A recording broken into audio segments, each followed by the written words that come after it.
My brothers and sisters, today I do not speak to you as a politician or a leader. I speak to you as a witness. Someone who has seen truths the world tries to bury. I speak of something sacred, something powerful, something that unsettles kings and emperors. I speak of Islam. Islam is not just my faith. It is the foundation that has guided me, guided our people, and guided generations who walk this earth seeking justice, truth, and dignity. When I raised my voice about Islam, the world listened. But not everyone wanted to hear. Some trembled because my words threatened the ambitions of those who seek power, not righteousness. One of those names is Mohammed bin Salman, the crown prince. From his palace, surrounded by gold and influence, he heard the words of an African soldier. Words spoken plainly, without fear, without hesitation. And what I said was simple: Islam is not a weapon. It was never meant to be twisted into a tool for control. It is not a mask to hide greed. It is not a justification for silencing voices or oppressing the weak. True Islam is not measured by the size of a palace, the strength of an army, or the wealth in a treasury. It is measured by how you act when no one is watching, how you treat those who cannot fight back, how you serve justice when the world expects compromise. Islam is justice. It does not bow to corruption or intimidation. It protects the vulnerable, challenges the arrogant, and calls on leaders to lead with honesty and integrity. It demands that power be used to serve, not dominate. It demands that those who guide others confront wrongdoing, even when silence feels safer. Islam is compassion. It is duty, not only to God, but to humanity, to the orphan, the widow, the stranger, the poor. Compassion is not sentiment, it is action. It is mercy in law, fairness in decisions, and protection for the powerless. Compassion exposes hypocrisy. It strips away illusions of grandeur and reminds even the wealthiest ruler that without empathy and moral courage, his throne is nothing but dust. And Islam is courage. Courage to speak truth when the powerful are wrong. Courage to stand firm when the path is dangerous. Courage to act when it would be easier to stay silent. It demands that leaders resist the urge to twist faith for personal gain. Resist arrogance that whispers, "I am above accountability." This courage is not performance. It is not a ruler's show before his court. It is quiet, steady, unshakable. It faces uncomfortable truths. It challenges power. It risks safety for the sake of justice. And when I spoke these words, I did not whisper. I did not disguise them. I declared them openly, without apology, before those who thought they could bend Islam to serve their ambitions. I spoke these words in a world where too many leaders had grown used to twisting religion into a shield for their oppression and a sword against the innocent. I spoke boldly because truth cannot be silenced, because justice cannot be delayed, and because people deserve a voice that is firm, honest, and unafraid, even if it shakes the very foundations of power. In that declaration, I reminded every ear that faith is not negotiable, integrity is not optional, and righteousness cannot be bought or silenced. Islam belongs to the people.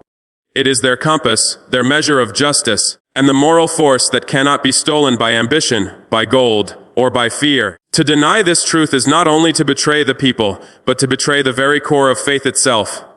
I spoke of human dignity. I said no throne, no crown, no royal fortune can ever justify the oppression of our brothers and sisters in the name of religion. Islam demands fairness. It demands accountability. It demands that rulers be judged not by their palaces but by their deeds, not by their riches but by the integrity of their actions. And I saw the reaction ripple. I saw discomfort spread across continents. I saw anger boiling behind the walls of palaces. Mohammed bin Salman, in his halls of marble and gold, could not contain himself. My words crossed deserts and seas, and they unsettled him in a way his armies and treasures could not protect him from. Because he could not accept it. He could not accept that a young African leader, someone he assumed would bow, someone he dismissed as small in the theater of global power, would dare to speak openly. He could not accept that I would confront the very misuse of religion he relied on to tighten his grip. He could not accept that the truth, spoken clearly and without apology, could pierce deeper than his public relations campaigns, his stage shows of grandeur, his legions at command. My words carried no flattery. They were not veiled in diplomacy. They were unvarnished, direct, and sharp, and that clarity carried a weight no palace wall could keep out.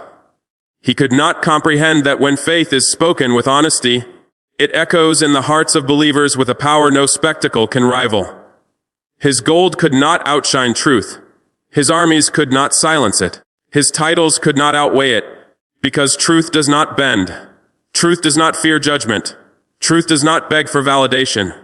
And when people hear it, when the faithful recognize it, it becomes a force greater than kings. And so he felt it, the tremor of accountability, the shock of being confronted by someone who refused to bow, who could not be bought, who would not be silenced. He realized then that this young African leader was not a man to be swayed by fear, nor seduced by power. I spoke of justice. I spoke of integrity. I spoke of the sacred duty that faith demands from those in authority. And I reminded him, whether he liked it or not, no crown sanctifies arrogance. No palace excuses oppression, and no army can erase the betrayal of one's conscience. His fury was not just personal. It was existential. In my words, he heard a challenge he could not command, a principle he could not buy, a conviction he could not crush.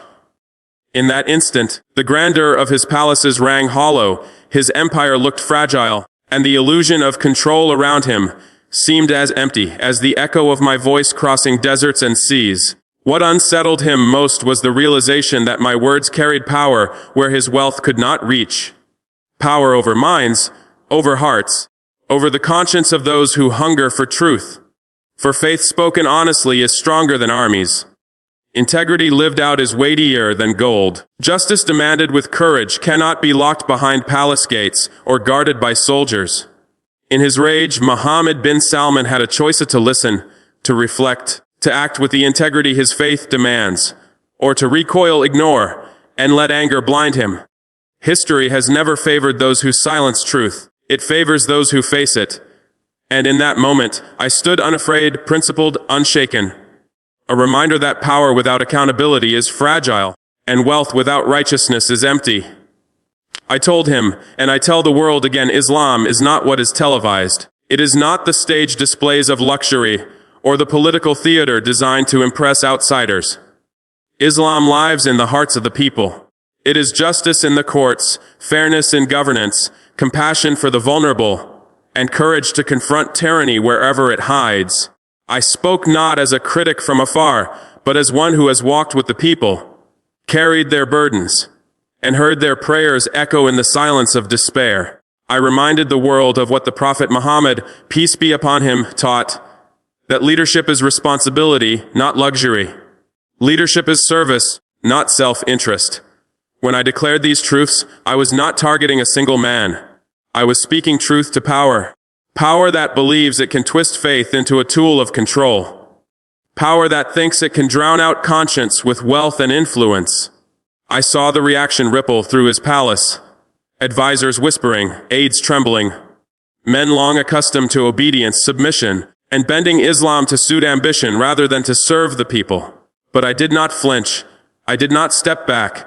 I stood firm, because truth travels faster than armies, lasts longer than decrees, and endures far beyond crowns. I said Islam commands us to speak against injustice, not to hide it. Islam commands us to protect the weak, not exploit them. Islam commands us to be honest in our dealings, not manipulate them. And I was not merely making a statement. I was issuing a challenge. A challenge to those who corrupt the faith for wealth. A challenge to those who think power shields them from accountability. A challenge to those who believe Islam can be twisted to fit ambition. Mohammed bin Salman, I know you heard me. I know you felt the blade of truth cut through the illusions of comfort that surround you. Your fury proved it. Because truth does not bow. Truth does not fear palaces. Truth does not recognize oil wealth as a shield against conscience. And I spoke not to provoke, but because someone must.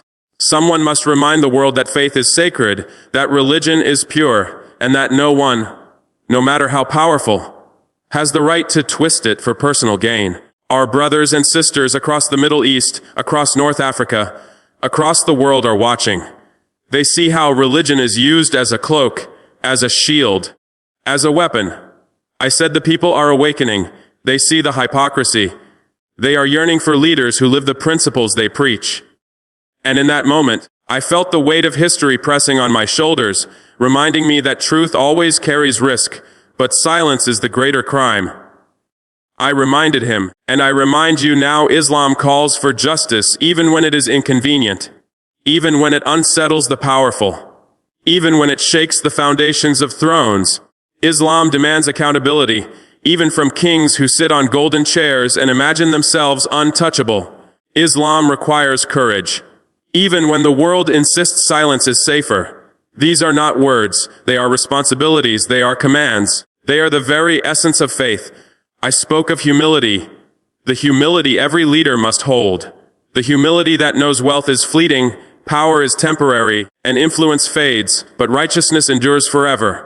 No palace, no army, no fortune can substitute for integrity. If you lead without justice, you lead into darkness. And no amount of oil, no display of gold, no spectacle of power can light that path again. I could feel the ripples beyond his palace walls. Discomfort spreading in halls of power, alarm rising in corridors where people are unused to hearing truth spoken plainly, fear growing as the people realize they no longer need to be silent, that their faith can no longer be twisted against them. This is the moment I live for, not for glory, not for recognition, but for the awakening of conscience. I spoke of responsibility, not the convenient kind, not the kind performed for show, but the sacred, unshakable responsibility owed to God and to the people. Leadership is not a privilege, it is a trust, and with that trust comes accountability. Accountability that cannot be bought, hidden, or silenced. I reminded the world that the greatest betrayal is not of one man, but of the very meaning of leadership itself. Betrayal of faith. Betrayal of the people. Betrayal of history. Islam does not sanctify oppression. It does not excuse ambition that crushes the weak. It does not bless those who use religion as a weapon for tyranny. Islam does not smile on arrogance, nor does it elevate crowns above conscience. True faith demands justice, humility, and compassion. Those who trade these values for wealth and power fail. Before God, before history, and before the people who seek truth. And when I spoke, I felt the gravity of those words, because I was reminding the powerful that their actions are not judged only by those who fear them today, but by history itself.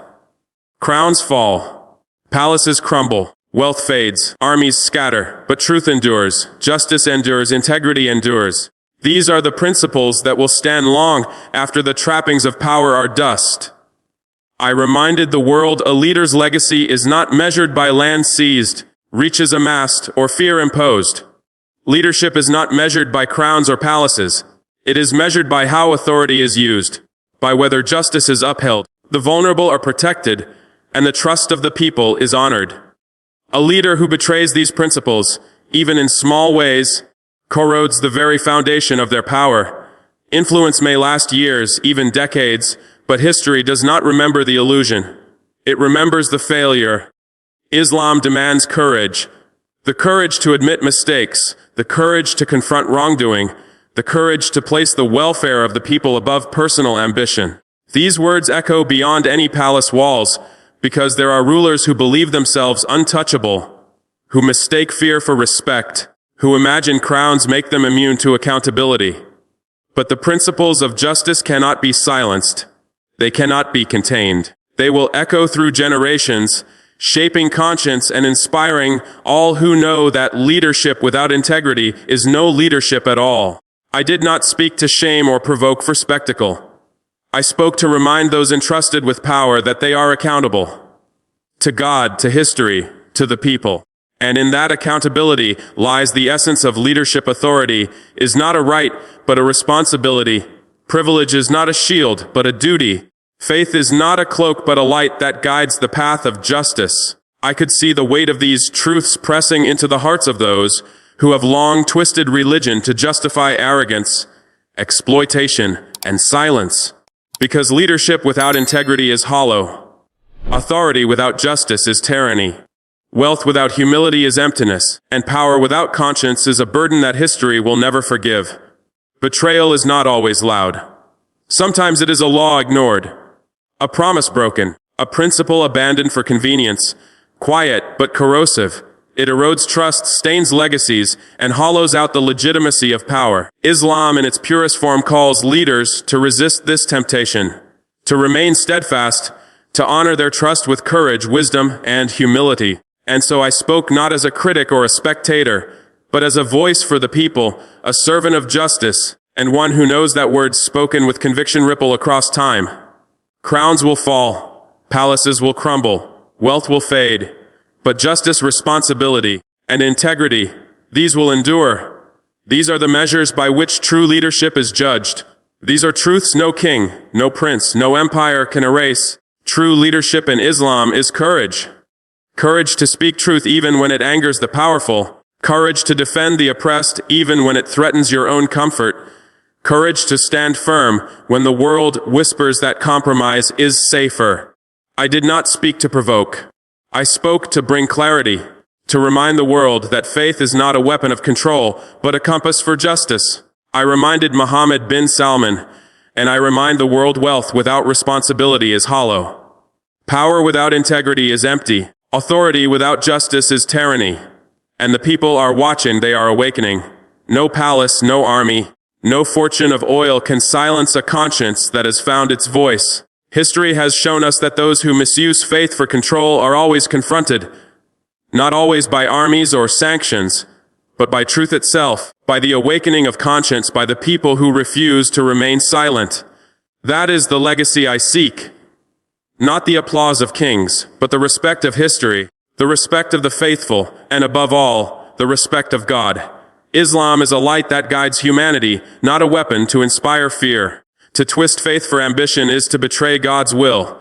No crown can sanctify oppression. No throne can bless exploitation. No palace can shield arrogance from the people or from history's judgment. The power of truth is greater than the power of wealth. The courage to speak outweighs the comfort of silence. The duty to act justly surpasses the temptation to dominate.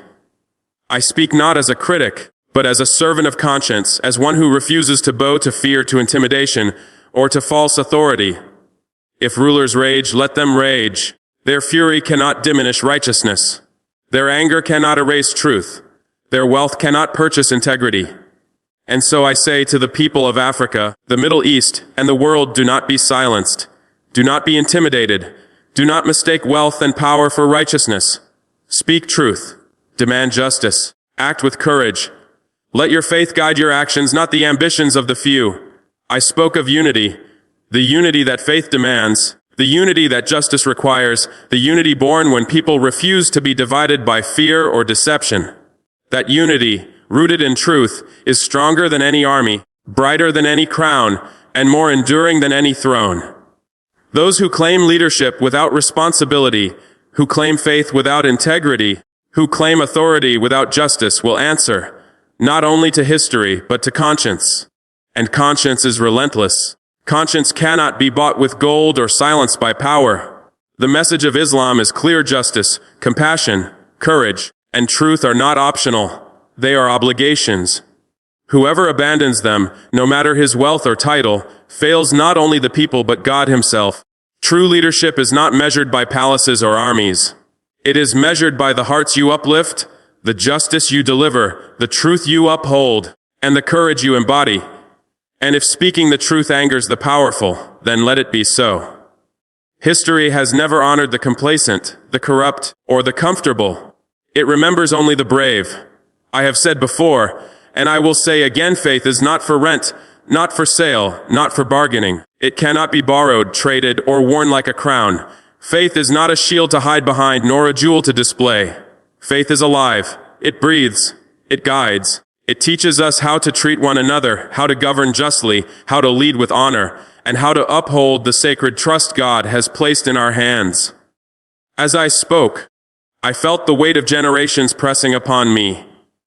The hopes of the oppressed, the whispered prayers of the faithful, the courage of those who walked before me, men and women who chose truth when silence was easier, who stood their ground when compromise was safer.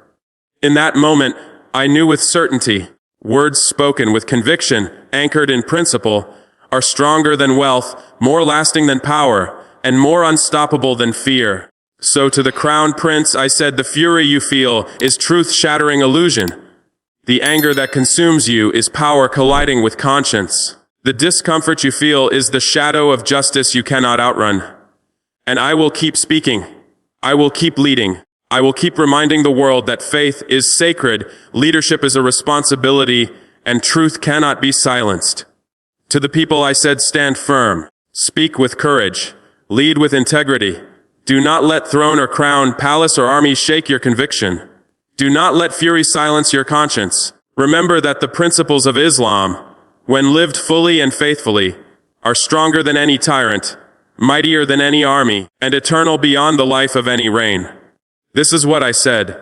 This is why Mohammed bin Salman burned with fury. And this is why the people listened, why the faithful rejoiced, why the world witnessed a moment where courage stood face to face with ambition, where integrity spoke against oppression, and where faith was not hidden in silence, but lifted high in the fearless voice of conscience.